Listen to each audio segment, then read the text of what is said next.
Coming to you from somewhere deep inside Transition Studios, brought to you by your hosts, Roger and Lito.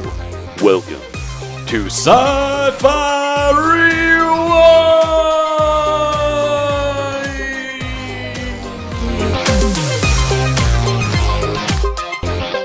What did you do? I don't know, hit a button. I gotta figure out how to work this thing. Just Push a button. I just see a red button and I just want to hit it. The button. It's what I do. You wanna hit a red button? Yes. Okay. A red button. Button. Button. Button. Back of the throat. Button. Red button. Button. From the Button. epiglottis. From the what? Epiglottis? Epiglottis? Yeah. Do you know what that is? Nay. Epiglottis is part of your body, which is located under your throat. It's this thing. It's behind your windpipe. Okay. I've seen one of those. Yeah. So when you say okay, never mind. I was gonna give like another Bollywood movie reference here, but That's fine. are we on? Right now? Yeah. Do you want to be on? No, I mean, is this like rolling? Are we recording?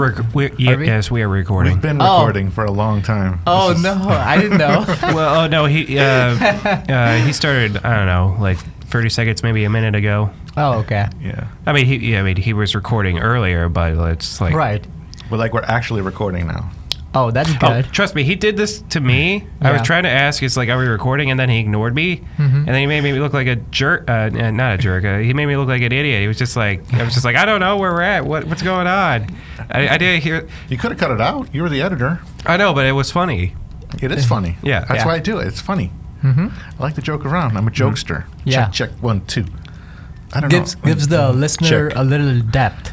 Yeah. Yeah. Just You know? These they're are- having fun at the studio. Exactly. You know? Yeah. You just open the whole curtain behind the whole thing. Exactly. Unless right now I just cut everything out beforehand, and now this conversation makes no sense. Yeah, and you come in like really late, like, yeah, that totally makes sense. Yep. None of this might even make it in. Who knows? That was funny. The one episode, I think it was a recent one, where like, yeah, we usually cut all this out. Right. But then we're like, Yeah. no, we talk about cutting it out, but we leave it all in. Yeah. Yeah. So we're should, redoing a joke right now. you it's a should bit. leave this in. It's a bit, yeah. This is getting us fun. warmed up. We're getting warmed This up. is us This will off the totally record. all make it in. No, because- this will totally all make it in. I guarantee you People that. have already turned off this episode, so it's no big deal for us. Hey, don't turn it off because Now we have 0 audience, so there's nothing to worry about. because this is my first time on a podcast, and I am. Can I curse on this podcast? No. No. Okay. No. You can maybe get 1 or 2, but it's going to get censored. Oh, okay. But what I was gonna say is I am freakily shivering, nervous, because Good. yeah. We want you freakishly shivering. Anyways, I don't think when we were in film school, I don't think we really worked. Yeah. You were always around. I was around, and I believe we were in a class together. And were? Yes. No, I didn't take documentary filmmaking. With Michael Rand. Yeah? Oh, the big one? Yeah. Which one? I think you were in my class. Which one? It's Oh, film business? something like that. Film business. Yeah. Oh, With my Rand. yeah. Yeah. Yeah, there was no test. No test. We just nothing. watched YouTube. Exactly. I think Oh. you were in my class. Gwen was in the class. Nope. No? Nope. I was never in a class with Gwen. Okay, then maybe it was someone else who I'm imagining instead of you. Probably. Probably. Yep. But I have many faces. But I've seen you around in film school. Oh, yeah, I was there. I totally was there. You were there, and my first impression, like everyone has like a Yeah. first impression of like people when they like see someone. Of course. Mine was about your impression is you're like a super like successful filmmaker, in film school? Yes, I mean you are successful filmmaker, but I thought like you're really like a famous person because when I came from India, I had this like a huge culture shock.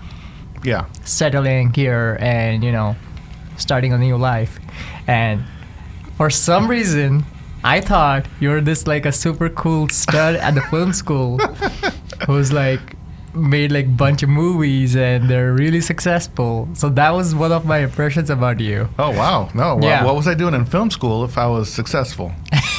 Good point. Good, yeah. Yeah, fair enough. That's cool, man. But I'm glad I give off that impression because it's not true.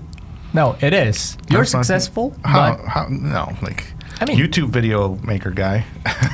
well, you can consider that success. You know why? Mm-hmm. Because I trust people like you to do what you got to do whenever you're on the team. Exactly. And that's it. Thanks, man. Yeah. Like I know I got faith in you guys to do it right. Yeah. Well, thanks for having faith in me and also Raj here. Absolutely. Yeah, it's good to have you on. Did we ever introduce you? Did we ever say your name, Mo? No, let's start this up. So. Yeah, let's start this up properly. Okay. Let's do it. All right. Hello. Hi, everybody out there. I'm Lito. I'm Roger. And together we are Sci-Fi Rewind. Ring. What do you think of the sound effect that time? It's okay. It's kind of cool. Hey, I don't know. I figure it would need to be a more official, like. It reminds me of like the '80s cartoons. Do you remember those, Roger? I can imagine Saturday morning cartoons. I can kind of imagine, like Masters of the Universe or something like that. Should I do it again? I don't know. Maybe I just maybe one of us would just take a sample from that from a clip or something and just go like, here, insert the sound right here. It's kind of like we're superheroes or a super team, That's what I'm talking about. Like, that's what I'm kind of trying to envision. We're two people reviewing movies. Sometimes movies. We got some other... movies, and hopefully we'll move on to other things soon. Right. Our guest. We digress. Hello? If I can... Okay, so this is Mohit Kulkarni. Kulkarni. That's correct. You got it. Kulkarni. Kulkarni. It's the way you pronounce it is you say cool, car, and knee. So a cool car has a knee. Well, you could also think of it as cool carny because carny is a word for people who live at a carnival or circus. Oh, that's right. Yeah. Yeah, you're kind of like a cool carny person. Yeah, I'm pretty cool guy. What ride would you man? Like, what would be your station? My station? What do you mean? in the carnival. Carnival? That you run that you're a part of. I like the giant wheel. The giant wheel? Yeah, like would you the Americans would call it a Ferris wheel. Ferris wheel. Yeah. Mm-hmm. It's a term in India where you see a Ferris wheel and really like children get excited. Oh, it's a giant wheel, Right. Yeah. We have to go to there. Yep. So you mentioned you're from India. Yes. So talk about that real quick. How did you come, have you ever... in India, did you ever hear of Cleveland, Ohio? Like, was that... Never. Oh, boy. Well, the only reason I heard Cleveland because I have family here. Mm-hmm. So that was the only time I was familiar with this place, but never heard it anytime. No context at all. Wow. Yeah, nothing. So you went to a completely, blind spot. Like, you have zero idea on the map where you're going. Yes. Your plane landed and you're like, where am I? Well, I landed in Detroit for the first time in the U.S. I'm so sorry. Send him to Detroit. I almost don't know how to feel. It's like, at least Cleveland isn't known necessarily worldwide as a joke. Oh, it doesn't have that Is reputation. it a joke? It's a joke. Oh. Yeah. Oh, So man. the joke I heard is there's New York, there's LA, and rest of it is Cleveland. So that was the joke That's fine. We can live here and be able to buy houses and and raise our children and not have to we don't miss out on the finer things, which is fine. They can have their big city life, Right. We got everything they've got. Yeah. Oh, I know just the image to use on the YouTube. Perfect. I'll be using the Ohio image. Perfect. Oh, that's a good one. Yes, that's perfect. So, Mohit, can I call you Mo? You can call me Mo. Okay, great. Thank you. I mean, you can call me anything. Yeah. Okay. Most fine. So, what would you classify yourself as mainly? Are you a director, a writer, a producer, a editor, a grip man? Because when you come here, you do it all. Like you I do it all. Oh, and you're inventory specialist. Yeah. So you are a one-man machine, and I'm in awe. And so, what do you like? What is in your mind? Like, what do you want to do? What's your top skill? That's actually a good question. And you also said the answer out loud. Like I like to do pretty much everything. Okay. Including, things that are related to filmmaking. I want to be associated with everything possible. So I'm not sure what exactly I want to do currently. Like I'm still figuring it out. But I want to try things as much as possible, so I know where I fit. Okay, so you're still kind of finding your way. Yeah. But to answer that question, I do enjoy learning new things and, trying out different things for the first time. If I haven't done certain thing, I want to try it. I want to be better at it. And you want to challenge yourself to challenge myself at it. I love that. So that's the reason I like to push myself a lot. And like I'm like a super nerd about this, but I want to be better at what I do. Like, you know what I mean? Yeah. Yeah. And do you think you'll ever be satisfied? Never. Wow. Never. That's one of the drawbacks or like side effects of what I'm trying to do. It's like I'm never satisfied of the work I'm doing. Right. I want to always be better. Like there's always chance to improve. There's always like ones and zeros and then twos, and you have to find the right number and be better at something. Gotcha. So, yeah. So that's the drive. That's an insight into the drive. Yes. Of how you become successful. And exactly. Let me tell you, this guy's an inspiration. So, can you talk a little bit about India and did you grow up as a film lover, or did you stumble upon it? I mean, were you into like books or comic books, or like how did you how did you come to this profession? This is one of those things probably people know about this thing about me. I'm not a reader. No. I can't. You're a visual. I'm a visual person. Visual, okay. Yeah, I'm a visual person. I cannot read like a single page. It's very hard for me. But growing up, I was absolutely like a film geek. Cool. I enjoyed watching films. I predominantly watched all the Bollywood films because it was the only exposure I had at the time. But yes, film has definitely been one of the main aspects in my life since growing up. Is there a favorite film that got you on this path? I don't think so. Well, maybe if I can go back, I remember watching my first ever film in a movie theater was Lagan. It's a Bollywood film about cricket. Not necessarily cricket, but it's about like people living in India under the British control, and they're trying to escape the brutal taxes what the British has implemented on the people living in India. And it's a story about the guy, like a small village trying to escape that reality.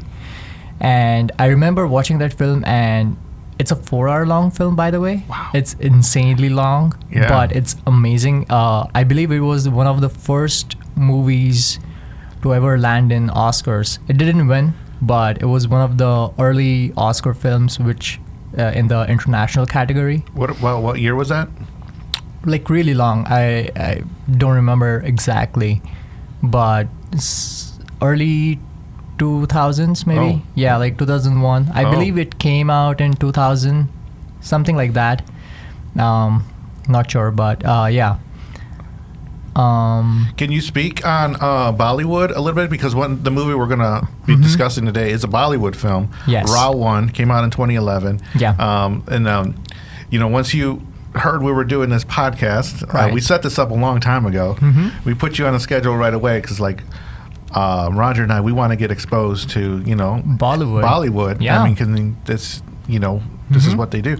And, like, but I've never heard of any sci-fi films. I mean, because, right. to make it all the way over here, it's kind of like, unheard of, really, kind of, unfortunately. Well, there's also Bollywood is there have been like showings here and there, but I feel like in the day and age we're living in, with like Parasite winning Best Picture, I feel like times might be changing soon. Hopefully. Oh, absolutely. Yeah. And we want to get exposed. I mean, Bollywood films are no joke. They're they got the full Hollywood look. Right. I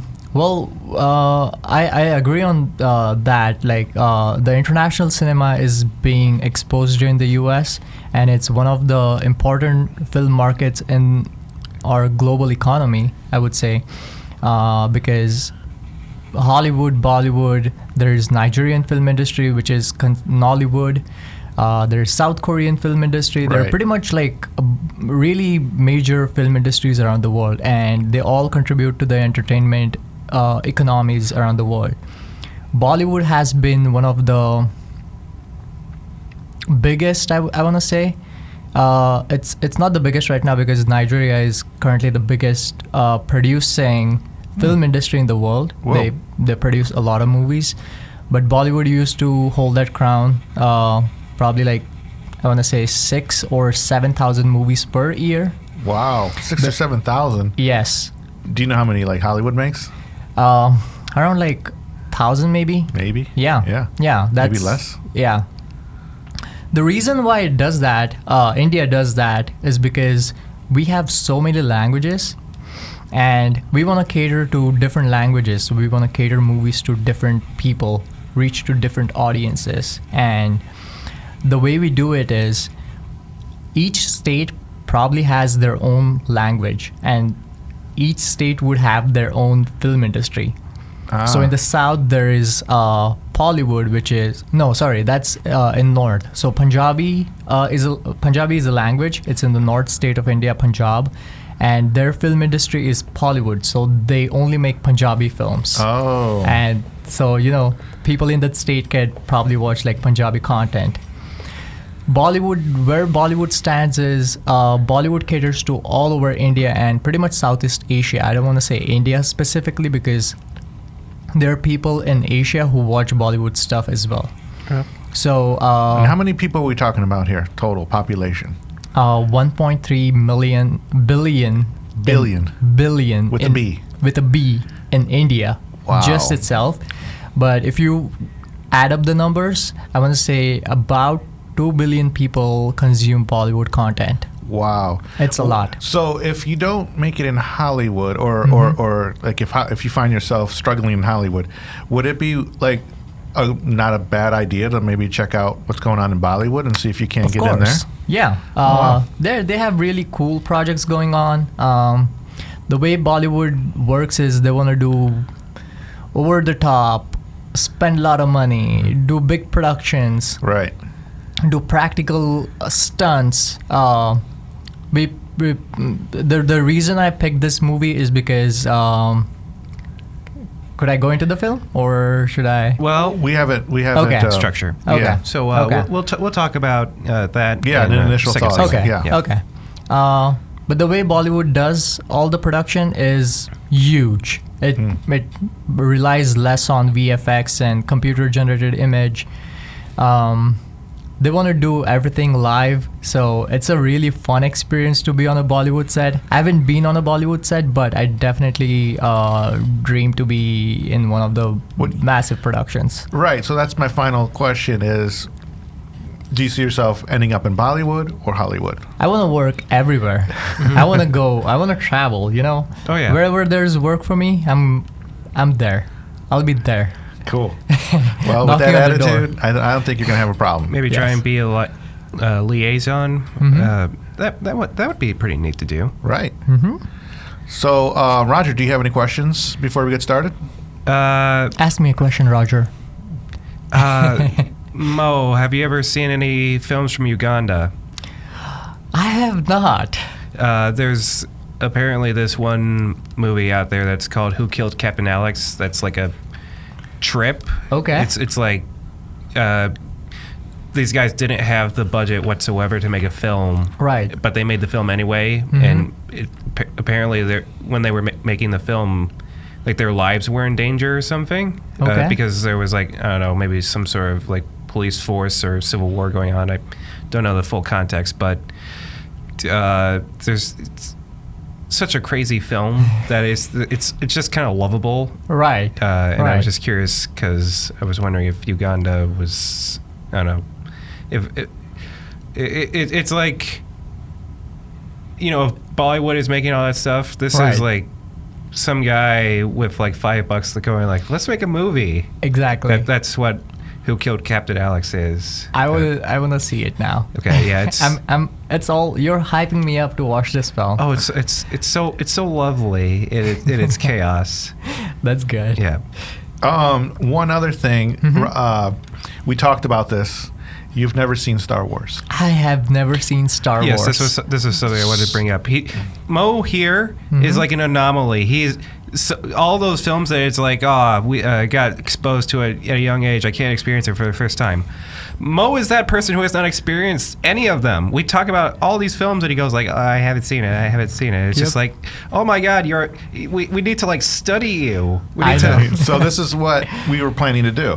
Right. Is we're going to have you on, keep having you on every once in a while. Yeah. And you've agreed to watch a Star Wars. Yes. Just for this podcast. Right. Yeah. That's amazing. We have an exclusive with a non-Star Wars viewer, and we're going to be able to pick your brain and discuss a film as you watch it. And we've decided that you are going to watch it in a certain order, right? Right. Because so the way we decided to watch the film was keep the original order, how the films were released. Right. Right. So I just want to see what the filmmakers were thinking at the time, and now it's gonna be a really good time to watch Star Wars because I've been to film school. I know like ins and outs of like, you know, film structure, stuff like that, like, you know, film knowledge, and revisiting a film which is like a really close to people's heart. Right. It's gonna be amazing. So yeah. Though, fair warning, the version of Star Wars you're probably going to watch is a edited version because the old-timey charm of the original Star Wars has been kind of lost because George Lucas didn't like how... He's a lot like you. Yeah. Right. He was not satisfied with the original version. Okay. So as technology got better, he went back, revisited his films, and... He added stuff. I see. He added like CGI in front of the screen to to distract you almost. Just add people in awkwardly. It's a little weird. That's interesting to know. Yeah. Wow. There is the fabled Harmy despecialized editions where it's like if you buy the original series. It's encouraged that you go download the Harmy despecialized edition because it's like Blu-ray quality. Right. But it's like... We'll figure all that out. Yeah. I think we need to get going because you have somewhere to go. And we got a lot to get through. Okay. So... All right. Hey, Roger. I got a good one. Roger. All right. Yeah, sure. I was walking through one of our production sets, and this grip came up to me, and I'm telling you, I know he's I know you're not supposed to talk to the execs, but he went and he gave me something. You know what I mean? And he's coming out with a fresh idea here. You know, we're used to pumping out stuff for the Americans. All right? I'm just going to preface. What about stuff for another country? Okay. I'll let him explain. Okay. I'm just going to tease that. Mo. Yes. Mohit. Mohit. I'm going to call you Mo. Yeah. Call me Mo. It's one of my favorite comedians. So Mo. I'll call you M. Even shorter. Take Just it the away. letter. I don't even want to spoil anything. Right. This Lito, is gonna walk be with great. me. Okay. And Roger, you too. Follow along. Okay. Right. So, I got a super cool idea about a sci-fi film Okay. made in Bollywood. All right. What? Like, it sounds crazy, right? Because that's not usually our usual market. I know. So the way this film works is there are frequencies around us all the time. There's phone waves, there's some kind of waves coming, and go, and they're passing through our lives. They're invisible, but they're there, they're present. What if somehow a technology can convert the frequencies and materialize into a physical form and come alive? Oh, so technology is rising up against us, huh? Right, something Okay. like that. Well, that's a common theme in sci-fi, I would assume, right? That's easily digestible. How does this robot come to form? So, it's the way it comes to form is through a video game. What? Yeah. Oh. These kids are into video games these days. I know. How? So, the video game has a campaign story. Okay. Imagine the hero is like the weaker part of the character, and the villain or the antagonist is a super powerful meta-human robot. Not a meta-human, like a meta-robot. Like, Okay. can't be destroyed, cannot be even touched.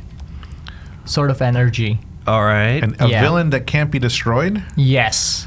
Well, and how do you destroy it? And how do you end the game here? So- if we're just talking about the game. Sounds like sounds like it would go on forever. I know. So the way the game ends is both the robots have a heart. And in order to end one of the person, you have to reach stage 3. Okay. And once you reach stage 3, both the hero and the villain gets one gun with one bullet inside. Whoever has the aim to the heart and shoots the heart wins the game. Okay. Sounds like a good old-fashioned duel from the colonial days. Right. But you only have one chance because there's only one bullet. So That's what? it. So what happens if one of the characters gets beat twice? Like, is that game over? 'Cause- No. Okay. No. So One of the character has to die in order to win, complete the game. so no matter what happens in the first 2 rounds. Yes. Okay. Mm-hmm. Okay. So, And the way to make this simple, there are 3 rounds. Each round is a time round, probably like 2 minutes. So both the characters should survive for 2 minutes. All right. That's the game. So Right. that's the game that this movie is going to be based around. Yes. All right, but what about the story of the movie? What do you got? So the story plays out. This is a story about a game developer who develops this game, and the reason he develops this game Develops? this game is because his son doesn't like heroes. His son is You know what's funny? In Hollywood, most execs get their ideas from just talking to their kids. really. Yeah, that's a common thing. yeah. I mean, Hey kids, what are you into? All right, let's make a movie about that. You know, Robert Right. Rodriguez, when he made Shark Boy and Lava Girl, he just based it off of his ideas. Boom. From his kids, and he just made it. there it right. is. I mean, I remember having an assignment at the film school. Yeah. And then the assignment was to read a kid's storybook and build a story based on the kid's storybook, the story. Right. Yeah. So it was amazing. But There's imaginations that go wild, and it's wild, man. Yeah. they haven't been beaten down by society. Exactly. So they're free. Yeah. Free thinkers. They're the Anything's possible. Anything is possible. Right. That's the exact thing I was gonna say. But coming back to the story, the game developer son doesn't like heroes, so he develops a game where the villain is super powerful and his son can enjoy that game. Okay. And So he makes the game for his son. He makes the game for his son. Pretty cool. That's a pretty good dad, if you ask me. I hope he has a nice, long story arc. Yes. The dad, I mean. The dad? I want a nice, long story arc for the dad where he, like, takes the kid under the wing and shows him the way. That's what I would, if I was, Oh, and Mo, feel free. Spoilers. Go ahead. Yeah, spoilers galore. We spoil it? Yeah, go ahead. Oh, spoil the heck out of this. Okay. Yeah, it's been out since 2011. Don't try and hide anything. Yeah. Okay. Yeah, we go 100 full tilt. Full 100 Full thrusters. tilt, yeah. Okay. So, But if I was writing this thing, I'd want that dad to be there every step of the way. We get to see the father-son relationship grow. The big old tear-jerking moment. Am I close? You're not close at all. Oh, no. Unfortunately, the father dies. Okay. And the way he dies is the game's villain, which is Ra1, and he comes, the way I described it in the beginning, the frequencies are materialized in the physical form. The villain is materialized in a physical form, and he's out in the real world. Wow. He comes out of the game and he kills the game developer, the dad. Oh, boy. Why does he kill the game developer's dad? Because... why does he kill the dad? Because his son kicks his ass. His son is like a super nerdy gamer who is like really good at video games. The son kicks the villain's ass. So does he use a controller, or how does this... So the way you play the game is you put on like a motion sensor suit. Oh, boy. Yeah, and it mimics your movement. So let's say you raise your left hand, it's going to lift your left hand in the game. A little bit of VR, but like a suit. Right, yeah, but with a suit. So wait, are you saying that he puts on a suit and he just like awkwardly flails? Yes. He awkwardly flails. So wait a minute. This villain that can't be beat is beat by a kid. Yeah, but the kid kicks his ass. So the dad obviously didn't do a great job of creating this villain. I mean, he did, but the kid is like on top of it.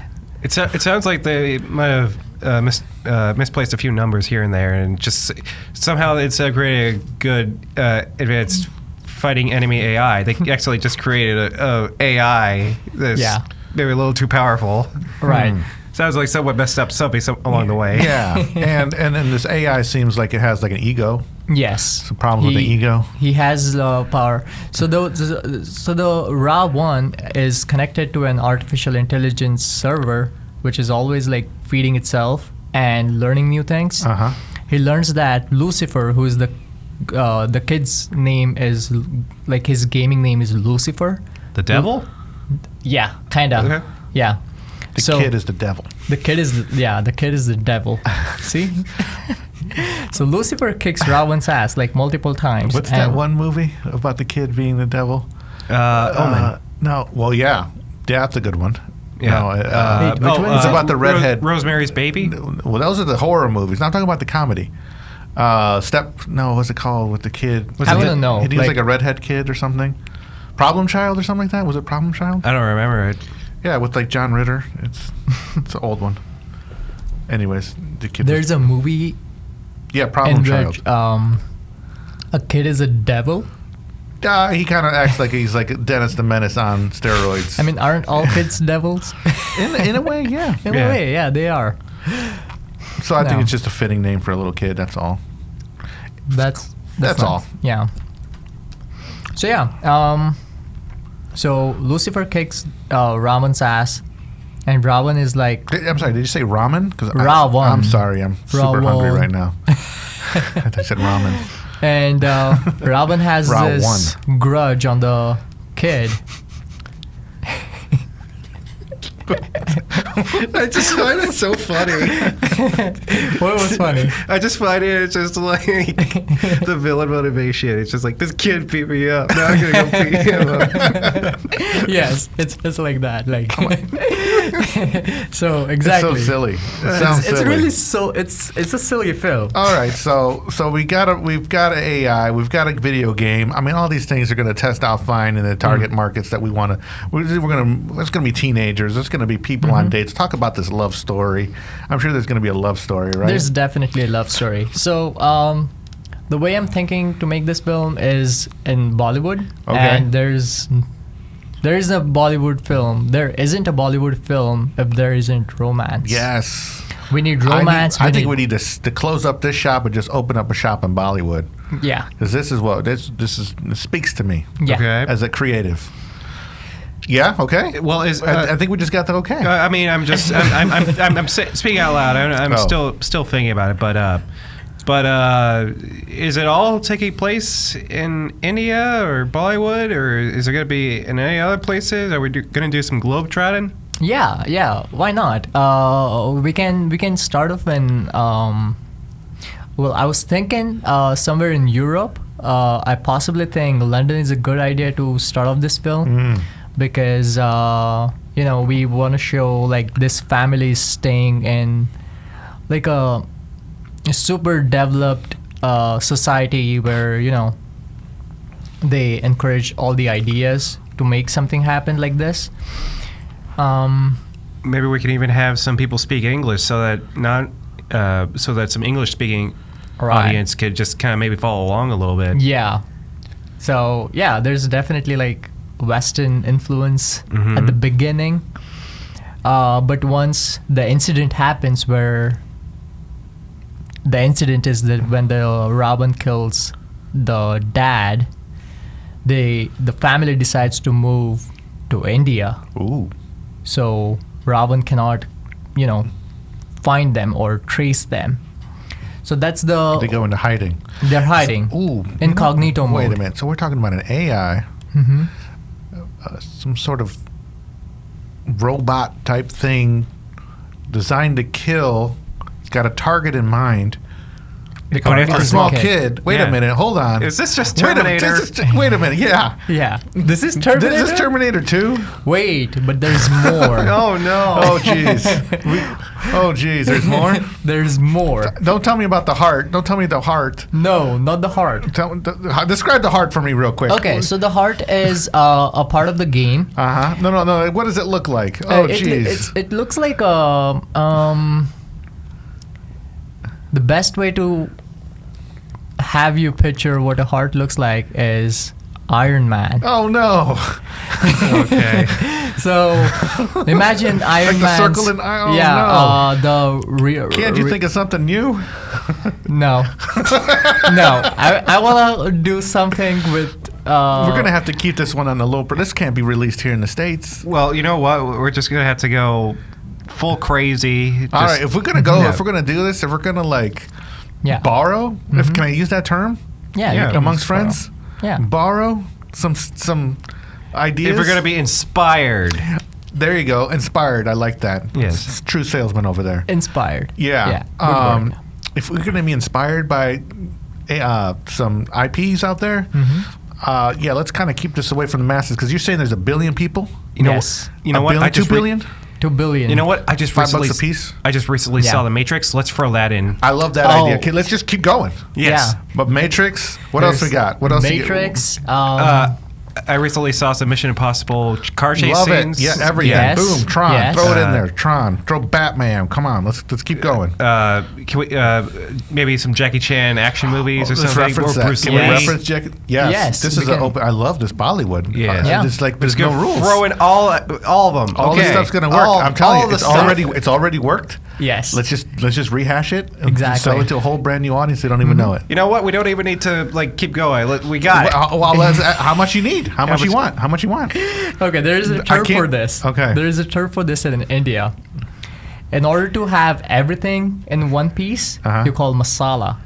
The reason masala, because masala is a spice mixed with like bunch of different spices. Oh, I've had plenty of masala in my day. Yes. So when an Indian person would describe like a mixture of everything in one thing, he would say masala. Okay. So this is a masala. Masala. Yes, it's everything. Plates of masala all around here. Exactly.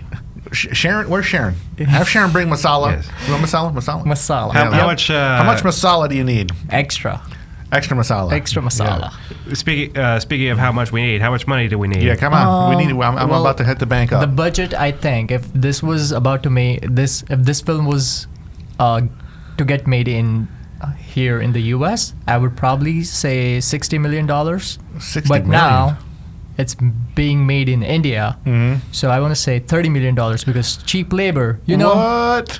We just cut the budget in half and we're gonna get the same movie? Yes. How have we not struck gold with this before? How did it take so long? Why are we beating our heads over here in Hollywood trying to make a buck? We just got to go to a foreign country, to India, and we can double our profits overnight. We don't even need to put any effort into as much effort. This is like probably 30 million. Highway robbery. Yep. 30 million American. And then how much do you think we're going to get in return? Just ballpark me. I want to say we're probably going to double it down. Or double it? Yeah. Double, triple. Triple? Now you're talking. Quadruple. Triple when this film's 4 profitable. times. Probably 4 times. We're going to quadruple our well, you got 2 billion people potentially. Yes. Right off the rip, and then you're not even talking about another country. Yeah. Wow. Roger, do we need to? I mean, did you see like just walking around the production studio and running into the right person? You see how that works? You should get out of the office every once in a while. Look at the prospect I picked up here. I'm going to put money in your pocket because I went around and checked the studio. You know, hopefully with this film, we won't have like confusing sets or anything like that. Now that you're bringing this up, it's just like, you know, everything will be shot in a certain way where you're never going to get confused as to where you're at. Yes. Yes, hopefully. Well, anyway, let's. I think we. We're kind of running low on a little time right here, so yeah, let's greenlight. Let's go. Yeah. Also, one last thing, for people who are still confused. I want to say this film is. Have you guys seen Pixels? You mean the Adam Sandler movie? Yeah. Okay. Yeah, it's Pixels meet Ready Player One. Okay. Yeah. Now you guys can imagine because all the game characters are alive. I am way more confused. I kind of get what you mean. Right. Where it's like Pixels, it's like all the video game characters are coming to life. Right. And Ready Player One is just like stuck in a virtual world, things like that. Right. You had me at 30 million. I'm sorry. 30 million? Yeah. That's good. Although apparently, I guess it did do. Are we done? Yeah. We're going to move into initial impressions. Yeah. And then we'll go around the table starting with Doesn't look like it did good at the box office. It did fairly good at the time. Mm-hmm. Now, well, it was one of the highest grossing films in India at the time. Okay. So it was commercially successful, but it didn't have much like the expected outcome, what they expected. It did less than they were hoping? Yes. Okay. It didn't make quadruple? It didn't make quadruple? No, it did not. It made like what, double?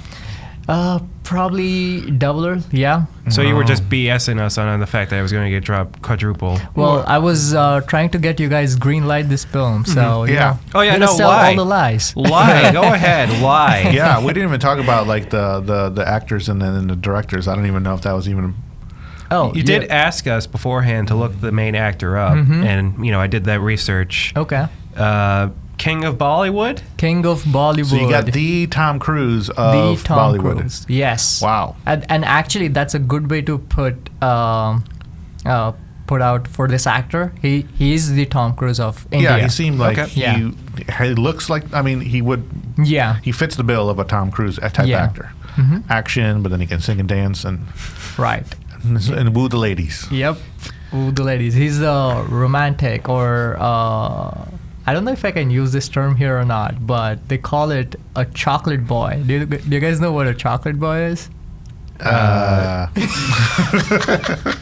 Just say it out. No. Not quite. Okay, so the chocolate boy is someone who's like a romantic hero. Okay. And who's like really like he's like a female attraction, like female magnet. Okay. So all the females are attracted to this guy. So a person like that is called a chocolate boy in India. It's chocolate so boy. Weird. Yeah, he's a chocolate boy. It sounds like a song. Yeah. I'm an island boy. I'm a chocolate. I'm a chocolate boy. I'm an island. Can I start using that term to describe myself in mixed company? Oh yes. Hi, for sure. I'm a chocolate boy. Nice to meet you. Roger, Roger, can I start with you? I'm a chocolate boy. Mo, do you want to get into your initial impressions? Mo, Yes, when did you let's first watch this film and your initial thoughts? So I this film came out 2011, and I remember I was can I say my age? I'm Sure, 24 right now. Yeah. So you're a millennial. I consider myself a Gen Z / millennial. Right. So I got 2 millennials versus a Gen Xer. Yeah, because I was born in 1998, so I kind of have like the 90s vibe and also like the cool kids right now, you know? Yeah. So I'm like a mixture of both worlds. But yeah, this film came out in 2011, and I was, I believe, 13, 14 at that time. Okay. Super young. I was in a boarding school back in India, and they took us on a field trip to watch this film. And I remember watching this film with a bunch of my friends from boarding school, and we loved it. Oh, yeah? We loved it. It's right up your alley. Yes. Like, the reason we loved it because we've never seen anything like that before, ever really? in Indian cinema. They took it up a notch for this one? Like it was like, let's say, not up a notch, like 100%. Wow. Like it was like it blew everyone's mind. Because of the CGI? Yes. Oh. So this is like your Jurassic Park. Yes. Oh, wow. Kinda. The reason it blew people's mind is because Bollywood doesn't do much heavy VFX stuff. Right. And Shah Rukh Khan, who is also the king of Bollywood, you can also call him SRK if you have trouble. I've heard that. SRK. Yeah, SRK. Yeah. He's also known as AKA SRK. Okay. Shah Rukh Khan, or SRK / Bollywood / Badshah, whatever you want to call him. Cool. He's the greatest. So yeah, his production company, Red Chillies Productions, started a new, like a subsidiary in his company called Red Chillies VFX. Okay. And he was experimenting with the VFX stuff, like how far they can take like Indian cinema. Right. How far they can push it. Right. Yeah. He sounds like he sounds like an Indian version of George Lucas. Yeah. You know what I mean? Mm-hmm. Just like, ILM. Right. And Red Chillies? Red Chillies Productions. Red Chillies Entertainment. Yeah, Productions. Surprisingly, can I come to the present time? Sure. Red Chillies VFX, specifically VFX, is one of the top 1% in the world for VFX stuff. It's insanely talented people. Wow. It's a studio production. A lot of like Hollywood films come to Red Chillies, knock on their door, and like, we need your expertise on the VFX stuff. It's highly impressive work what they do right now. Excellent. And it's photorealistic. Like, you cannot imagine this is made on a computer. It's like a computer generated image. There's no way possible a human eye can like detect that. Okay. Mm-hmm. Yeah. So do they? So this is where it all started. This is their first. This was their experiment. So this film was supposed to be an experiment for pushing the boundaries in the VFX industry. Right. In India specifically, because they did VFX before in India, but it wasn't to this extent. They really took it so far that people were like mind blown by it. Cool.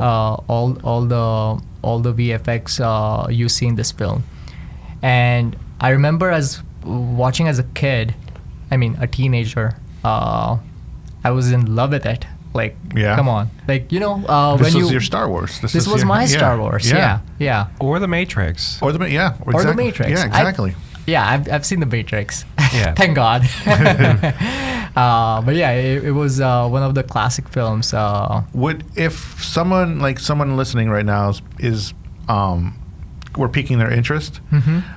is this a good place to start for if they're their watch in Bollywood, or is there a certain film that you please recommend? do not watch this film if you're trying to watch a first Bollywood film ever. Do not watch this. But if you want a specific a sci-fi film in Bollywood, this would be the great place to start, because now you can see the progression from where we have come from, like how it all started and now what they're doing currently. It's insane. Like it's I want to say it's 1000% progress. Wow. Like it's insane. Yeah. What Bollywood film do you recommend that people start with? Oh my gosh, there's so many. So I have a favorite director, and I'm really biased on this. His name is Anurag Kashyap. He makes like indie style films. It's not commercial, so you probably won't find like dance number in it. They're more like art films, I want to call. Oh, okay, like art house. Right. Okay. But also cater towards Indian audience for regular viewing. Really like, exposes the truth in his film.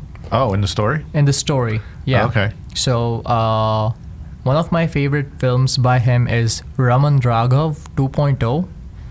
2.0 specifically because there used to be a serial killer who was also a psychopath in India. Ooh. He's a real character, like a real guy back in 90s, something like that. And it's like a refreshed version of that guy in this film. So he's a bit modern now, but it's a intertwined harsh reality of people and struggles, flaws, everything like that, mixed with like a psychopath killer and a cop. So it's a psychological universe. Thriller-ish. Yeah, it's like a Hitchcock almost. Kind of. In a way. Okay. Yeah. It's an Indian version of Hitchcock. Cool. Yes. Very cool. All right. Wow. That's excellent stuff. Okay. So, and your initial thoughts on this film? Are you? So you said you loved it. I loved it. I definitely loved it first viewing. Not right now because I feel terrible saying it was one of my favorite films. Oh, we always have those movies that we liked as a kid, but we grow up, it's like, nostalgia really does a mind trick on us. Right. I used to like Son of the Mask when I was a kid, and now I look back and it was just like, oh God, that was terrible. Made a part 2 to that? Son of the Mask. I watched The Mask. I didn't know they made a part 2. Don't watch it. Okay. I will never force that upon you, Lito. Thank you. I will force a lot of stuff on you. Yeah. There's stuff I will never touch. I didn't even know they made a part 2 to that. Wow. That's got to be like... It's one of the worst films bad. ever made. It's not the fun kind. Gotcha. Excellent. So this would never make in my top 100 films I've watched or favorite films currently because it's worse right now. But it was like I wouldn't say top 10s when I first watched it. So like we're gonna expose you to Star Wars, and you exposed us to your Star Wars. Oh yes, very cool. That's awesome. That's a really good way to put it. Yeah, cool. Good exchange right there. Yeah, and this is how we do. We you come here and we exchange ideas and barter items. Yeah. You bring something to the table, I bring. Yeah. So that's great. All right, Raj, what do you think? First impressions. Well, Bollywood movies have always had like a reputation for me for being insane and crazy, and they will always throw in dance numbers for some reason. You're not wrong on that. Yeah, they're crazy, and there's dance numbers, and there's some goofy comedy. But this movie kind of lived up to my expectations as to what a Bollywood film is, and I was expecting it for some reason. I expected it to be more abstract. I felt like it had what I imagined THX 1138 to be, but this one I was just like I was following the story. All right, it was fun. There's a lot of fun stuff. I tuned out when the dance numbers kind of kicked in, everyone did a good job with what they had. CGI isn't the best. And I look at it from the technical aspects. Remember that scene at the beginning where the little kid's having a dream, right? And you see the mom or the whoever that was being held up by the ropes. I remember like she's angled in a way where it's like she's probably sitting on something actually. Probably. Tell him who that person is. Oh, so the actor who is being hanged in the beginning, like the opening shot. Her name is Priyanka Chopra. Okay. Jonas, I want to call it, because she got recently married, like 2 years back, married to Nick Jonas. Oh, It's pretty interesting. Okay. Yeah. Oh yeah, that's interesting. So yeah, this movie, like when I was watching it, it always felt like every 15 or 20 minutes would hit a point where it should naturally end. Yeah. And then it just kept going. I know. Totally.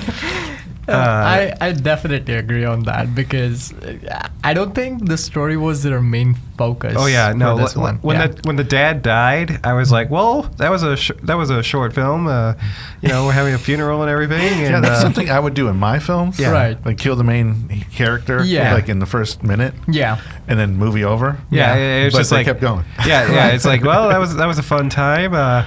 It was an interesting experience. But the movie's wait, why does it say it has an hour and 30 minutes left? What could possibly happen?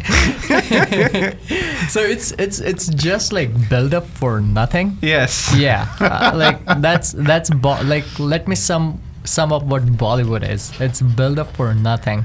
Wow. It's just entertainment for people. So yeah, go on. Wow. No, it's just like easy, digestible, Right. time killing, good old fashioned Right. fun. But there's a reason why they do that stuff. So in India, when a movie is about to release in the movie theater, going to a movie theater is like an experience with your family, with your friends. You don't go to watch a movie because, oh, the trailer looks sick. I mean, that's one of the reasons. But the second reason would be you need something. You need an activity to do on a weekend. And they make films specifically for families where you don't want to go alone. You want to go with your family. You want to take your kids. You want to take your aunt. You want to take your cousins. So I remember going to a film in India with all my family. There's like 10, 12 of us buying tickets at the ticket counter and just sitting there enjoying the film. And it's an experience, you know. You don't care about the movie, but it's about like going out and having fun. Right. So whenever there is a movie releasing in India, there's so many families coming together, having a fun time. Oh, okay. Yeah, It's so a communal thing. It's a communal thing. Okay. So they try to cater towards the kids, so they try to add like some goofy comedy. They try to add like dance numbers. So so just like they're trying to make the movie for the entire audience in the theater. So is this film very emblematic of what Bollywood is? Like, is this so there's also other things. I was wondering how much of this is just like Bollywood culture and how much of it is like a director's style, because I was thinking of John Woo a lot while watching this movie, because there's all these like weird decisions and there you go. And something that just kept do you know who John Woo is? Yeah.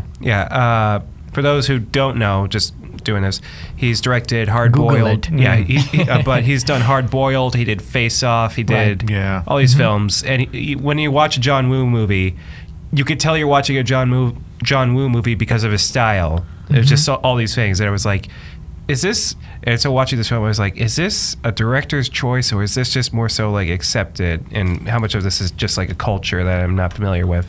I want to say it's definitely not a director's film. Like there are certain parts where the director actually put his hat on and he wanted like the movie to be like a certain way.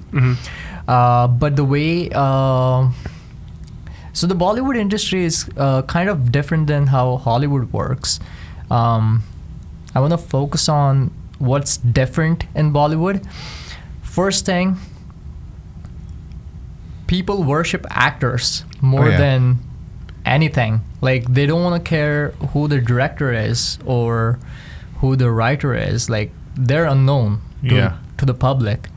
But what they want to look is who's acting, who's the actor, who's leading the film, who's the actress. It's based on that. Sometimes what happens is there is a creative input by the writers and directors on like the specific scenes, but it's the producers who want to drive the film a certain way. They want to cater it to everyone else. Right. And the way they do it is by partnering it up with different studios. Let's say a music studio for making all the Bollywood songs, or all the songs. Mm-hmm. They'll partner up with a different studio for doing all the VFX, just like Hollywood, but their focuses are different, completely different. Yeah. Okay. Mm-hmm.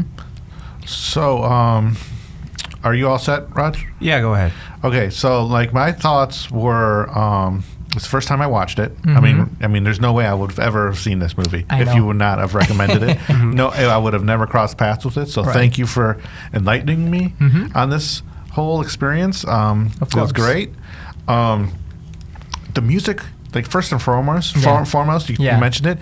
I love the music. It's I amazing. was singing I love it I was too. singing it like as Yeah. soon as like the little numbers were done. Yeah. I was singing it. I was like, you Yeah. know, it was great. Yeah. So the little kid in me was loving it. Mm-hmm. Go ahead, Raj. I it's not that I was tuning out. It's just I was working on some stuff while watching the film. Right. I've had a busy week, and if I had more time, I probably would have tried to pay attention more. But Right. it's just not a fault of the film. It's more so just a fault of me. Let me ask you this. Okay. What is memorable to you out of this movie? Is it the movie or the music? What has stuck with you the most? I'm more so thinking plot elements. I'm thinking it's just like, wow, they borrowed from a lot. So the thing that stuck out to me is that I kept thinking of the Marvel movie Age of Ultron, and I was like, man, this movie seems to be ripping off Age of Ultron. No, this movie came out before Age of Ultron, and I was like, there's a weird AI sphere that's like holographic, and I was like, that kind of looks like Jarvis in Ultron when he was forming. Ra 1 in the virtual world, and I guess in real life, also looks very Ultron, and I was just like, I guess, I don't know, maybe Age of Ultron borrowed from a Bollywood movie. Who knows? Probably. Yeah. Maybe Red Chillies was partnering up with Marvel. You never know. Hopefully. You could be trying some stuff out in the Yeah. Indian market first to see if it worked. Anyways, all the switching back and forth caused me to have to put the captions on. Yeah. And I did not like listen to the dialogue too much because it was Right. super fast talking. So I Right. just like read a lot, which most of the captions were wrong, by the way. Oh yeah, like it definitely doesn't justify No. like what the actors are saying, because there's always going to be like the translation issue, Right. and the real meaning behind the dialogue when you translate a dialogue into English. But yeah, I definitely agree on that. So But would you say? overall- Sorry. Go ahead. Overall, it's a fun film. Mm-hmm. I just want to get to my thoughts. Wait, no, go ahead. Go ahead. Okay. And like you said, you saw this as a kid, which kind of like, ooh, there's yeah. a lot of eye candy Right. for us males in this film. Like, Yep. there's like, so they must be catering to the fathers. Yeah. In the theater. So I'm like, I mean, I don't know if you caught that when you were a kid, but like, there's a lot of scantily clad females, which I'm like, okay, all right. Okay. Was that a Bollywood thing, or That's probably one of the Bollywood things. Okay. I mean, they want to attract Yes. the male audience I for mean, sure. They do not make bones about it. Yeah. And it was definitely there from start to finish. Yeah. And they also make women look good on screen. Like, Oh, yeah. it's absolutely like Indian women look gorgeous on screen. Come Absolutely. on. They do a great job. Hats off to the filmmakers on that front. Some of the jokes were lost on me because I don't get the references. Right. Which was kind of funny. Yeah. Like, kind of funny to me. Like, this is awesome. That's funny that you didn't get the jokes Yeah. and it's still funny. It's oh my fun. gosh. No, it's funny that I Yeah. didn't get the jokes because, like, oh, this is totally not for me. Right. Yeah. But it's for somebody, and that's got to be a funny joke for 'em. Right. There's like a Southeast Asian coffee break. Right. That means I'll see you tomorrow. Like, that's got to be funny. That's got to Okay. make people laugh. Context. Okay. So the character about the dad, his name is Shaker. Yeah. And he's playing a South Indian person. So he's he's a person from South India, and he's a father. So and there are like a lot of like cultures like that about South India, like kunjam, which means little. Okay. So and the kid translates, like, you know, in a fun way, he says condom. Yeah, kind of. Yeah. I thought that was or kind of on purpose, or no? Right. Yeah, it was on purpose. Don't say that. Yeah, I got I got a joke there. There was a lot of, so they're making fun of languages and Yeah. So like that. So that was cool. There's like a bunch of like South Indian references, and yeah. So is that a good joke, like, that he made about the coffee break, and then we'll see it tomorrow? Okay. Mm-hmm. Is he saying they're lazy or something, or they take too many breaks? Okay, it's like it'd be like a union joke, right? Okay, it's here in town, but it's okay. I like the idea of a movie about video game making. If I was like a little bit younger, this would totally, like, just like you, like, wow, video games. This is how they get made. Like, you know what I mean? Mm-hmm. I love the Michael Jackson stuff. That was kind of fun. I'll be bad. Oh my god! It was colorful. The film was colorful and bright and fun to look at. Right. I love that. It wasn't dark like the Warner Brothers stuff. The jokes were on the nose a little bit, but that's fine. The singing and dancing, the Bollywood, is kind of like old school Hollywood. Yeah. It seems like whenever I watch an old school Hollywood film, like maybe in the 40s or 50s, there always seems to be like a big song and dance number. Right. Like, singing in the rain or whatever. But like, it seemed like that was like a common thing, like back in old Hollywood. So do you want to know like a quick Bollywood 101 history? Sure. So you're right on this one. Bollywood did pick up on the Hollywood structure back in the day, in the 1930s, 40s. We didn't have much film production at that time, but the films we made were kind of like musicals. Yeah. And it really left a mark on Indian audience. They seem to enjoyed it so much that it became part of the culture. Wow. And they kept doing it. Yeah. They kept doing it. And then the big music industry stepped in, and they had a plan. They pitched this idea to the filmmakers that if you make a film, we put our music in there, and that's where you can market our music, and with the music, we can market the film. So it was like... Right.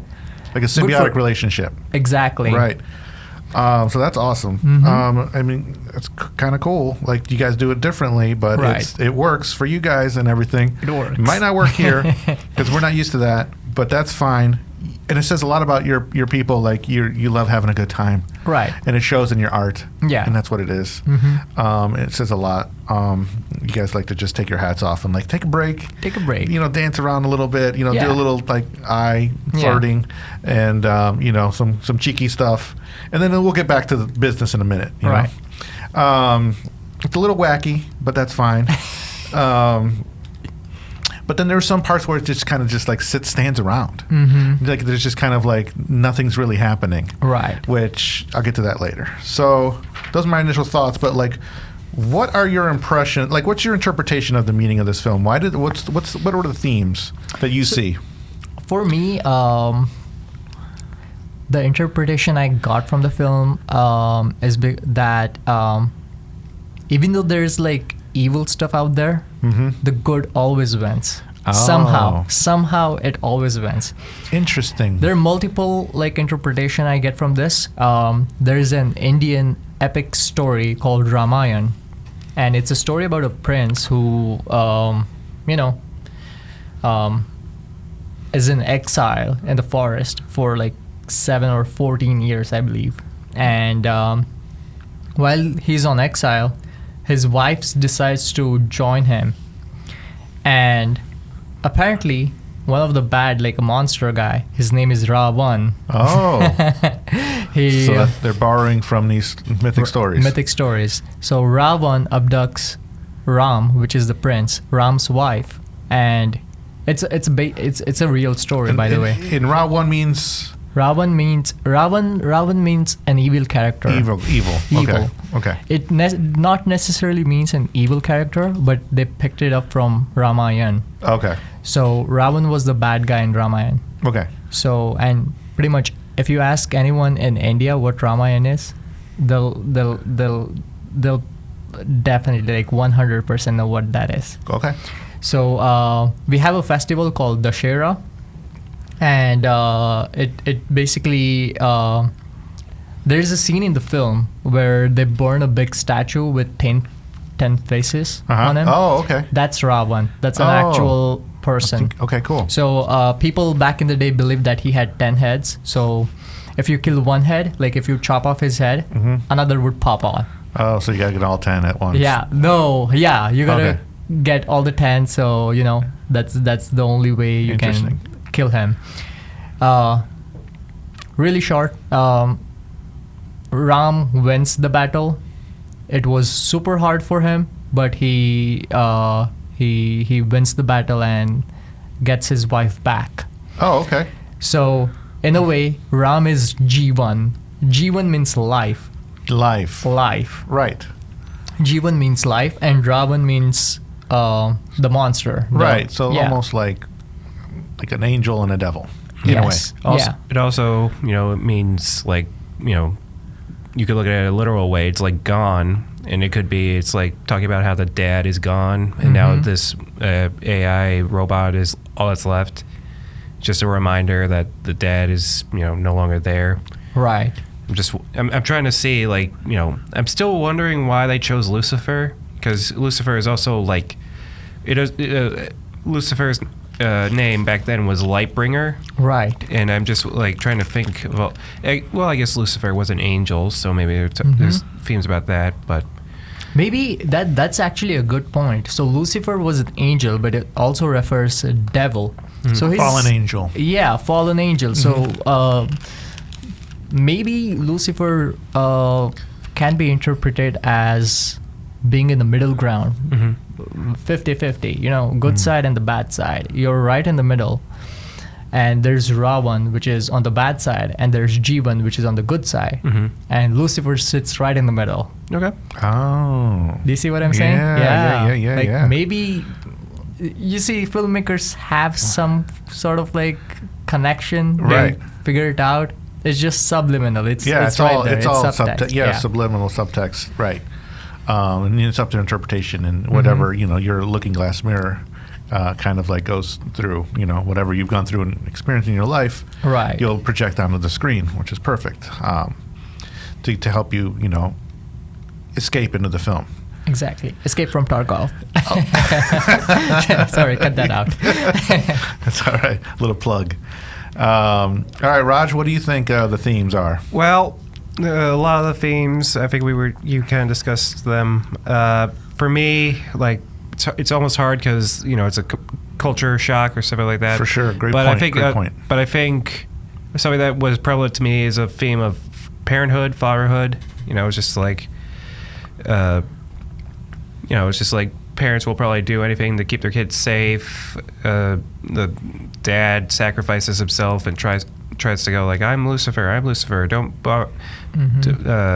kill me, and and the mom takes him to India. Yeah, the mom takes him in India. Mom's constantly trying to get rid of the robot because she thinks it might be a bother to them. But it's just like in the prevailing, it's just like the G1 is based off of the father's image and everything, and it's just like the son's trying to come to terms with the fact that he was a terrible son, like one of the worst sons ever. just an annoying little kid. Yeah, it was just like, he slammed the door on me. Yeah, just the worst. I go like, I raised this kid. I failed as a parent. Yeah, I'd say that a little bit for my little one. I'm like, I can't believe she's so. Yeah. Is there a reason why they switch languages so much? It's an Indian thing. Okay. I do that too when I speak with my mom, my dad. I don't know. It's just part of the culture, I guess. Okay. Like mid-sentence, you're speaking English. Yeah. You switch it to speak in Marathi or Hindi, whatever language you're speaking. I mean, it's one of the common things. I do that in Spanish. Oh, with me and my mom in Spanish. Yeah, I think it's more of a multilingual thing. Right. Because your brain is like really fast. Like you cannot stop all the thoughts you're having. But being bilingual, multilingual, it's your mind is racing because your initial thoughts are in your mother tongue, correct? But you're trying to process them into English or whatever language you're trying to speak, and then suddenly the word comes out, and it's interesting. I'm speaking as a guy who only speaks one language, and so it's like you guys bilingual and everything. But you're more trilingual or quad? I am multilingual. I do speak 5 languages. 5? I want to say, it's insane. It's incredible. Your mind. But it's just like I do know that there are people who like will add speaking English, and if they're from a different country, they might add their own words in every now and then. But I don't think I've ever experienced someone just they'll speak their mother language, and then just for a couple sentences afterwards, they'll start speaking English. It's just like I'm not used to full sentences being like just said. It's just like in a same conversation, I should say. Yeah. It's just like, oh, that's interesting. All right. So what I saw in the film, very good points there, Raj. They say it right away. The hero always wins. Yep. That's the main theme of the film. They say it like within the first 5-10 minutes, and the villain should not win. Right. Yeah. So, but what happens is, well, let's see what happens when we make something where the villain is unstoppable or whatever. So like, it's all about that. And then the AI's going too far. So I think they're saying beware of artificial intelligence. There's a lot of no smoking. No smoking? Yeah. Is smoking a big problem in India? It's okay. I hate to say this. Yeah. It's really dumb, but so the Indian cinema has a censor board. They basically, if there's like alcohol consumption, if there's smoking in a scene, you'll have a subtext under the where the subtitles usually are. Yeah, it will say smoking is injurious to health. It will say that every single scene. If you see that, it's just to create awareness. Right. Yeah, and they do that for every single film. It's a problem in India, but not that much. I don't think so. Like, okay, gotcha. So just trying to. I just found it weird because they made it a point a few times that smoking's bad for you. Look at the kid that's smoking, and interestingly, SRK is the biggest chain smoker in India. Oh no! Like one of the people I know, but yeah. That's weird because in his movies, like no smoking. And he's also the producer. Wow. And my last little bit is beware of nanotechnology. Because that's what those little cubes kind of represented, So nanotechnology gone wrong, because they can morph into anything. And if we develop that science to that kind of degree, you never know who you could be sitting next to. You could be a complete, fabrication. Lito, are you made up of nanotechnology? I wouldn't say. I'm talking from an insider's perspective or anything. Hint, maybe hint, wink, wink. You have insider's perspective. That's right. Maybe. Can we? Did the robot turn that suit into nanotechnology, or did it come built that way? Yeah. like I think it's an open interpretations part. Yeah, open interpretation. I like. Yeah. If it wasn't built that way, that's not how Wi-Fi and wireless internet works. Right. You just don't get. Oh, and speaking of that, I loved the little land lesson that you get in the beginning when you're in school. Yes, that was great. That was great. I actually have like a Easter egg for you guys. Oh wow! About that scene particularly. Okay. I'll just go on with that. Yeah, that's fine. The kid who was Billy. He's supposed to be Billy. The fat kid. The fat kid. Do you guys recognize him? No. A little bit. Part of it looks familiar. Come on, you guys gotta guess it. It's in one of the greatest British shows ever. I don't want to say British shows, but it's in British one shows. Of the greatest TV shows ever. He's one of the iconic characters. I haven't watched a lot of British shows. You got me at British shows. We don't really. No, I've seen it. I watched Peaky Blinders. You've seen it. You've seen it. It's a British show? It's a British show. Did we watch here in America? You watched it here in America. It's not The Office. It's definitely not The Office. I can't. Isn't that Monty Python? No. Okay, I'm giving it away. Okay. Game of Thrones. He's the fat kid. He's the fat kid who. Is he the fat kid who makes pies? Yes, he's Hot Pie. Hot Pie. Yes. I thought he looked familiar. He's Hot Pie. Yeah. I didn't know this. Wait a minute. Game of Thrones is not a British TV show. What? Wait. No. Who made it? Yeah, it Who was. made It was.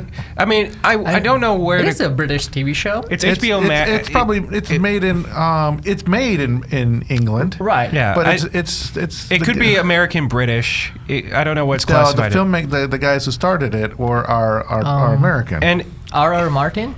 no, he's American. He lives in Arizona, right? Oh, I didn't know that. Yeah. yeah, no. George R.R. Martin is in fact American. Sure, but the American fantasy drama. Sorry. I see. Okay. Sorry, you threw me. My with bad. That. I mean, they have a lot take it of back. British actors. Right. David Benioff and D.B. Weiss Yes. are the makers. But we're here to educate and Right. and to entertain. Lesson learned. D&D, as they are referred to. D&D, right? They had a All right. so Well, I want to give a shout out to Ben Hockey, which is Hot Pie from Game of Thrones, okay. playing the part as Billy in Raw 1. All right. It's one of the three. You got to start somewhere. It's one of his four. It's one of the 4 films he's done, and Yeah. Ravan was one of his films. So Yeah, It was the, amazing. The way the kid treats what's the kid's name? The fat kid.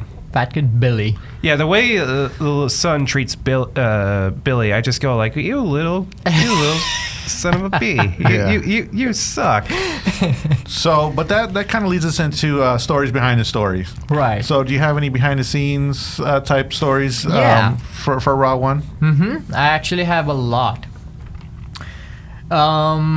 Well, I mentioned it earlier. Shah Rukh Khan decided to, do this film as an experiment to see what the VFX industry has in India, and it definitely did set a new mark in Indian cinema.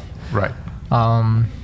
Which is one of the main points. The second one was this film was supposed to be catered for Western audience. Okay. Oh. So it was supposed to be in English, all English actors, like American actors. Yeah. But they were having a hard time finding director and producer for this film. The script was just going around the town like, hey, you want to direct this film? You want to direct this film? Nobody wanted Want to be it. attached? No one wanted to be attached because it seemed ridiculous at that time. Oh. Something to do with VFX. Well, they approached Shah Rukh Khan. He was one of the first people who got attached to the film. And he's like, let's not take it to America. We want to make Bollywood superheroes look as cool as American superheroes. Bold choice. Yeah, so that's what he did, and he saw success in it. Absolutely. Which is pretty amazing. The second thing I think, third thing is Jackie Chan was offered the role for Akashi, Oh, really? the Asian guy. assistant? Yeah. Yeah, and he rejected, of course. Oh, He's wow. like, I don't want to do. So that's where the Jackie Chan jokes came from. That's why the Jackie Chan jokes are in there. Makes sense. Yeah. Everything has a purpose. Mm-hmm. And I don't know if you guys grew up listening to Akon, but I certainly did. And Akon's first Bollywood debut song was in this film. He sang Akon? I know him from a Lonely Island song. Yeah. Akon, Lonely Island. Yeah. I just had Oh, dude! Like Akon was a big deal back in India, or I still listen to his songs. But he did sing for. He sang 2 songs, I believe, in this film. Oh. One was called "Criminal," and it's the song where they're revealing the game, and Lucifer's like kicking Ravan's ass, and they're having like this dance party at the time. It's that song, and This next song is after the second half. It's called Chamak Chalo. It's with the, when Ravan reaches India and abducts the kid. But yeah. All right. That was my few, behind the scenes, kind of facts about the film. Excellent.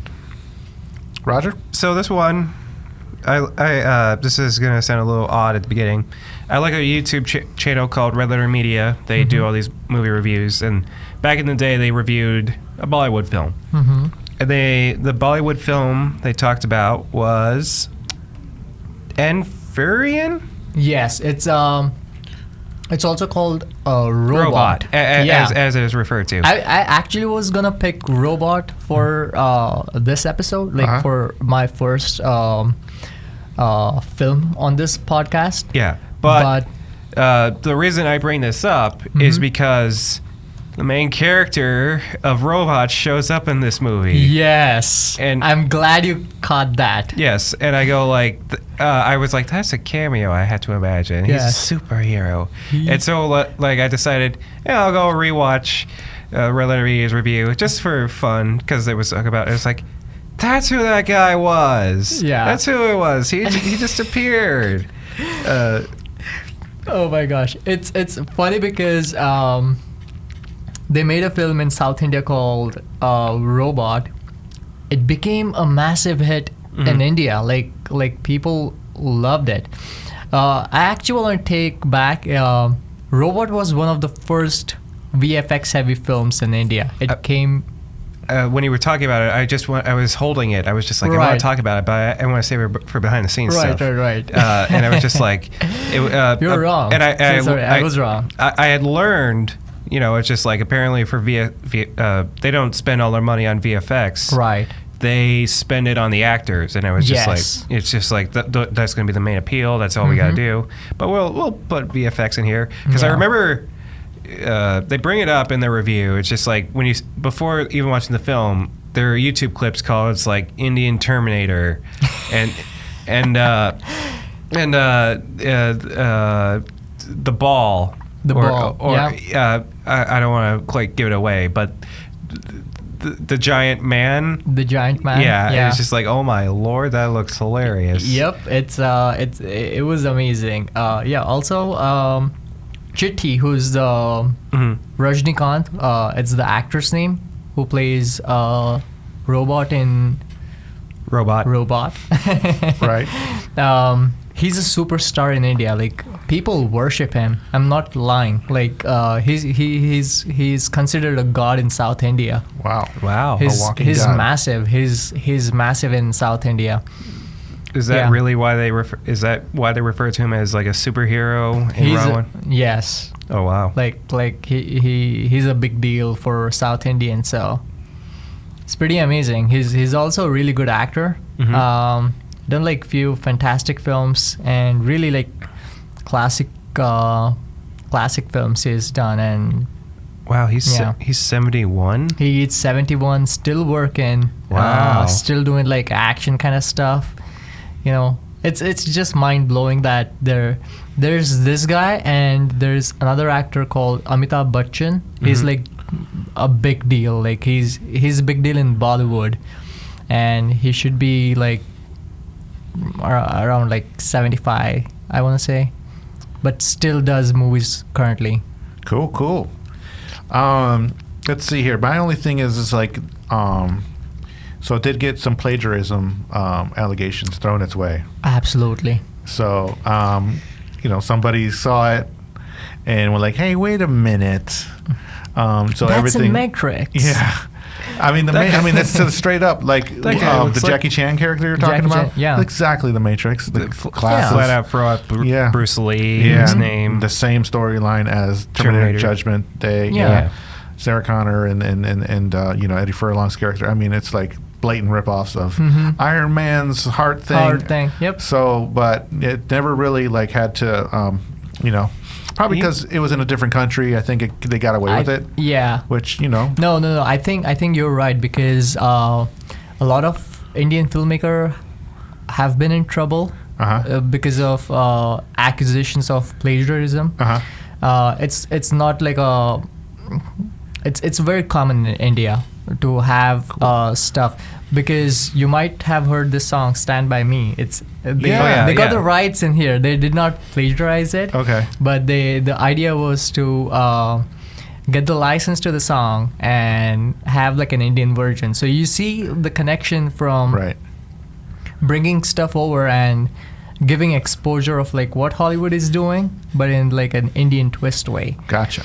There are multiple things where they do stuff like that, where you want to like give them the taste of Western entertainment, but also add like Indian flavor touch to it. Yeah, sure. So they're gonna do something like that. All right. So, as a filmmaker, how can you make this film better? Oh, absolutely. There are so many things. Like quick list. Cut it down in half. Like we don't need to see so many things. Right. But you know, I've watched this film as a kid, and I probably don't want to like make it like a good film. It's perfect as it is right now. Oh. You know why? Because it's the cheesy stuff. It's the goofy comedy. You have too much connection to. It's the too much connection. 11, 12-year-old version of you that doesn't want it to change. Yeah. I get that. I totally get that. So I probably would watch this as an entertainment, you know. You know, I'm going to bed. I want to watch something. Take my lighthearted, Yeah. This would be the film I would watch. You wouldn't critique it. No. Okay. No. Good, fair point. That's fair. Raj? There's not. It's hard to critique a film like this or say what's wrong with it for me. But if I were to change anything, I go like, this movie has a very be careful what you wish for vibe to it. It's just like, oh, you want the villain to win? Part of me just wishes it's just like, if you're going with a be careful what you wish for thing, it should end with a darker ending or something. I don't want the kid to die necessarily. I think it's just more like dark events you're going through, and on how do I say it? End it on it's just like, oh God, I've really learned my lesson here. I've lost a bit from this.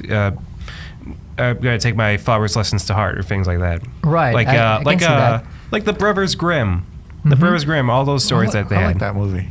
Yeah. No. The Brothers Grimm, like the Grimm fairy tales. Yeah, the Grimm fairy tales. Gotcha. The Brothers Grimm's a movie. I think they were also referred to as the Brothers Grimm. Like, I think what he's saying is a character being like going from point A to transforming into point B. Yeah, right. Like changing permanently. Right. The kid doesn't really have much of an arc throughout the film. It's just like, heroes suck. Yeah. Okay, heroes are okay now. All right. So, how I would make the film better, I would cut it down to about an hour and a half. Yes, I definitely just like you agree. said. I'm sorry I don't have the nostalgia to keep it like perfect like you want. Yeah. But I will do the work for you. That's why you kind of need an editor for this one. I would upgrade the special effects because they're there, but they're dated. I would totally update those. Everything.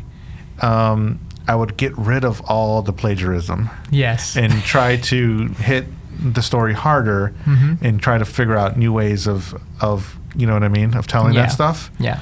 So I'd work on the story a lot. And not try to just, borrow. Right. Just to get through the movie. And I get it as an experiment. I gotcha. Yeah, and that's pretty much it, just try to work with more original ideas and cut the story down cut the movie down to an hour and a half. So, that's to kind of Americanize it, Right. So you can't really do that for India because you want those dance numbers in there. We want the dance numbers. So it's a way of making money for everyone, even the movie theaters. Yeah, it's a business. It's a business. They have intervals or intermission. Intermissions, right? Yeah. So every movie half will have an intermission. so people can go get popcorn, Coke, and make whatever. money in the concessions. Yeah, and that's how they make money, and sure, they want to keep doing that. It still happens. It's still a thing. Right. Till date. It's about the dollar. It's or about the rupees. Rupees. Right. Rubles in Russia. Rupees. Rupees. Right. Sorry. You can edit that. It's about the rupees. Rupees. Well, we'll see how it goes, how it plays out. Thanks. Yeah. Yeah. Well. Yeah. Okay. Well. Anyways, any last thoughts? Nope. No. All right. Well, I want to say well, cut that out. Sorry. I want to start over. Any last thoughts? I was gonna say Billy's the hot pie in Game of Thrones. Oh, okay, gotcha.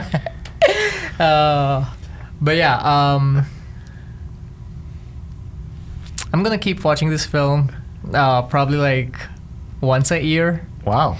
Because revisit it once a year because just good to see where it all started for me. Right. With the VFX stuff. Right. Like I really got like involved in VFX. Like I don't do much VFX.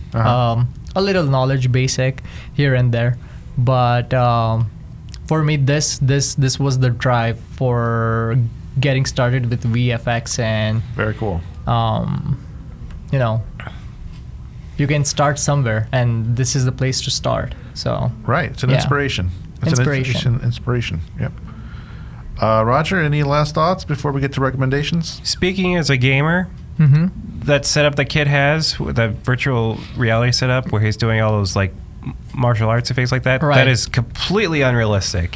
You would get tired like 30 minutes in. Oh, yeah. Yeah, you would just be like, oh, God, I'm exhausted. Oh, God, this thing is burning up. Oh, God, someone please take this off of me. This is uncomfortable. This game... And he transforms, and that's a game mechanic, right? Raw 1 transforms. Right. It's like, why? Yeah, I have no idea why he does that. But that's a terrible game mechanic. He just transforms, and it serves no in-game purpose because it's just a beat 'em up. Exactly. This game is just a beat. There's certain problems with the game, and when Raw 1 is getting introduced, I know that swastika was borrowed off of a Hindu thing, I believe, right? Right. Yeah. Yes. That's not. Is that supposed to be a swastika? Because they're like say Raw 1 is evil and things like that, or is that supposed to be like? Do you know what I'm referring to? No, I actually don't. There's an image when Raw 1's being introduced. It looks like there's a swastika. Right. But I don't know what's it. Is there an official term? That's swastika. Okay. Yeah. The swastika. And I can't tell. It's like because I'm pretty sure in Hindu religion that's supposed to be like peace or something, right? Yeah. It's it means there's always a way out. So it's a bit different than how a swastika would look. So imagine swastika, but with 4 dots in between the lines. Okay. And those 4 dots are supposed to represent that there's always a way out. So. And also, which means peace as well. Yeah. So, I don't think I saw the dots. I think it might have actually just been a swastika. Might be. Oh. Yep. Okay. So I got 2 things for my last thoughts. One, the end of the movie ends with G1 kind of coming back. Yes. So were there any sequels? Not yet. Oh. Not yet. Oh, okay. Interesting. Yeah. Because there is a thing in Bollywood. They have done like films like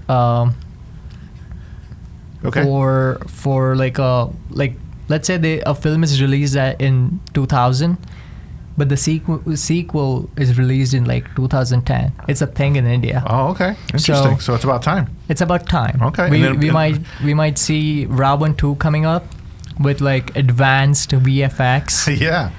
And it kind of updated. Updated. Yeah. Raw 1 2. Or maybe they just don't update at all and it just looks exactly the same. All right. And I have to, it's a burning question. I've been wanting to ask you this for a long time. Go ahead. I got you on the podcast. It's got nothing to do with Raw 1. Don't worry. What's your thoughts on Slumdog Millionaire? Okay. I love that film so much. Oh, it's so good. It's a bit overkill for me. Okay.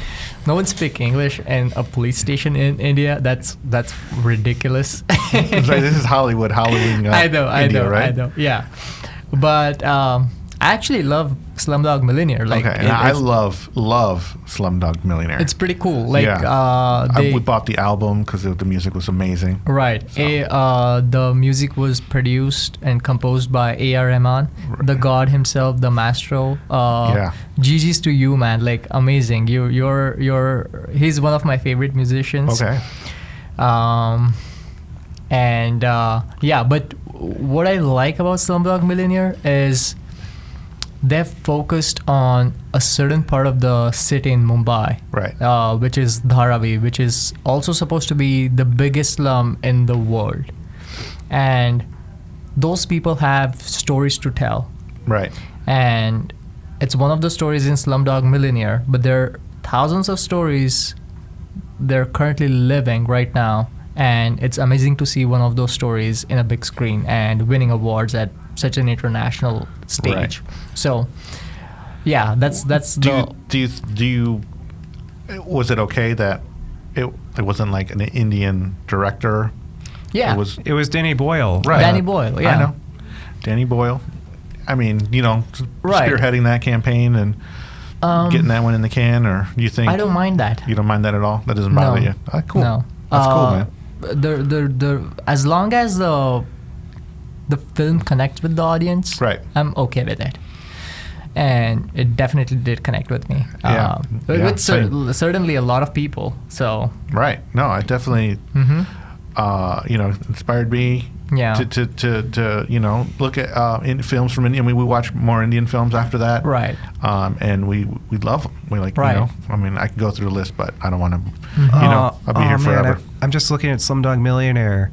Originally, for a role, they wanted to get SRK involved. Really? Yes, he was.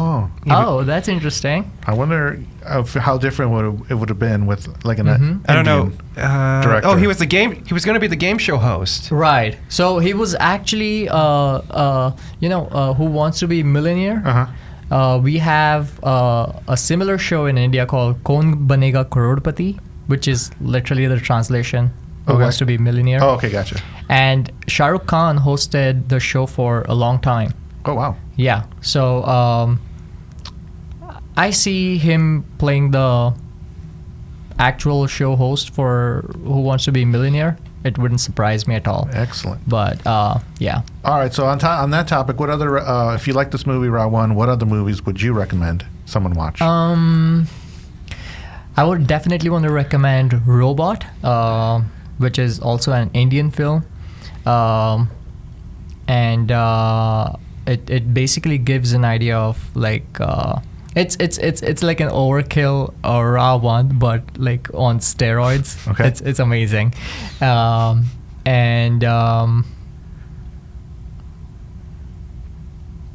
want to give one more, which should be Zero. It's also starring Shah Rukh Khan, and the reason why I'm recommending you Zero is because you can see where Red Chilli's VFX has come right now. Okay, cool. It's insanely, madly, light years ahead. Light years. Yeah, beyond this. Yeah. Gotcha. Yeah.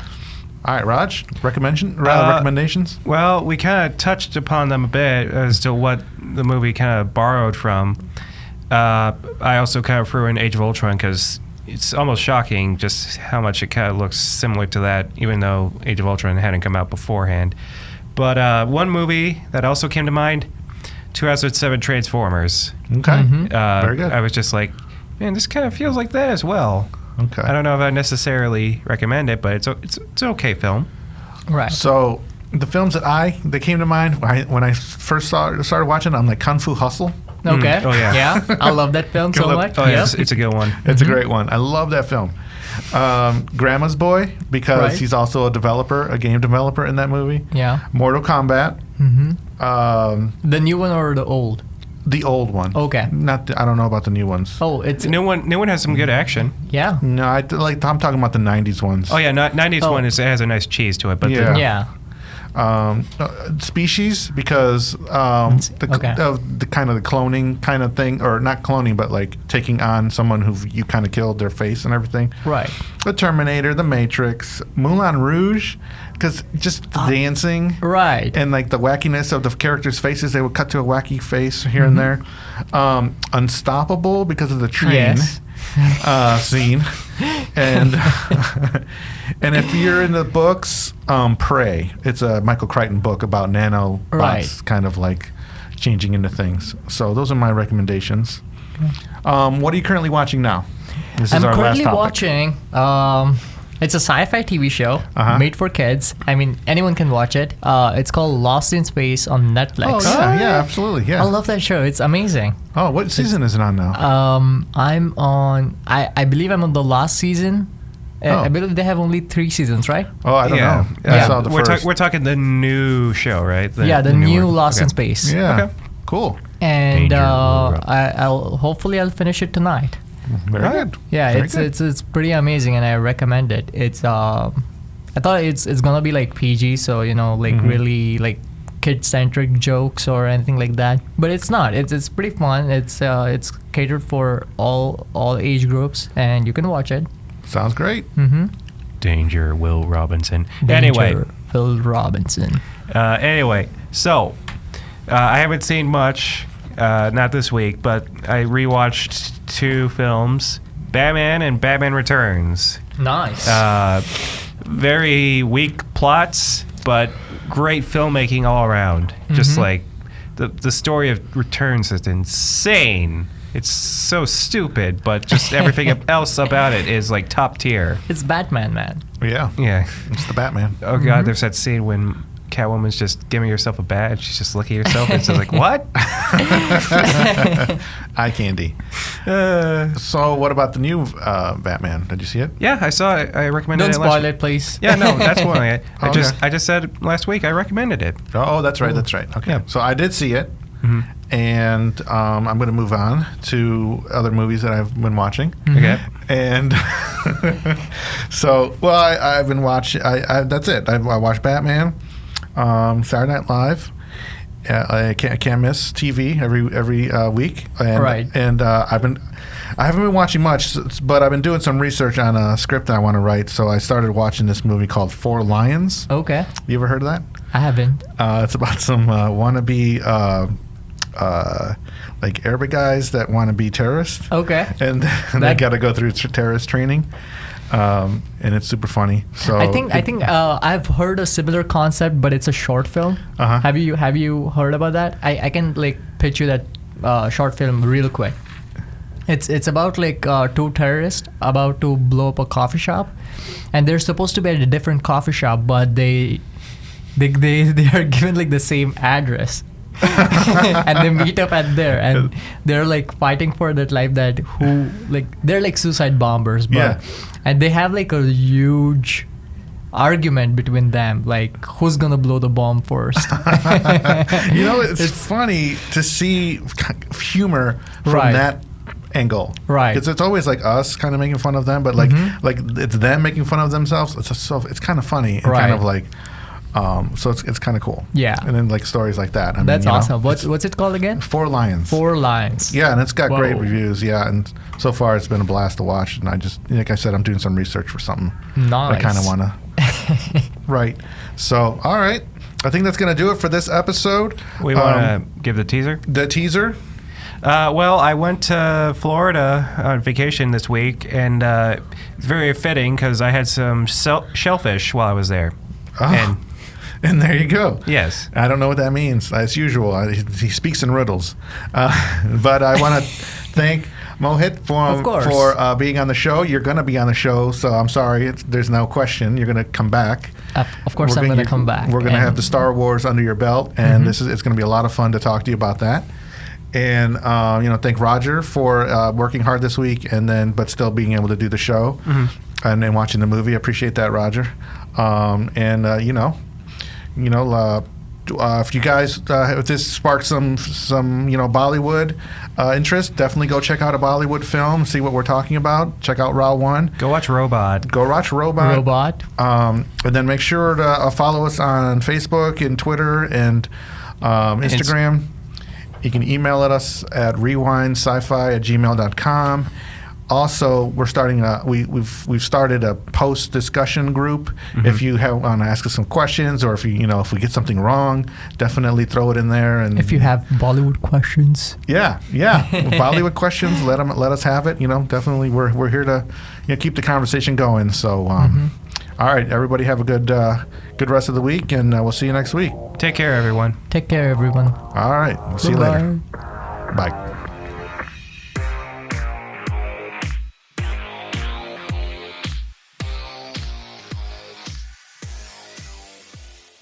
Keep up the good work and prevent accidents. This shift is concluded.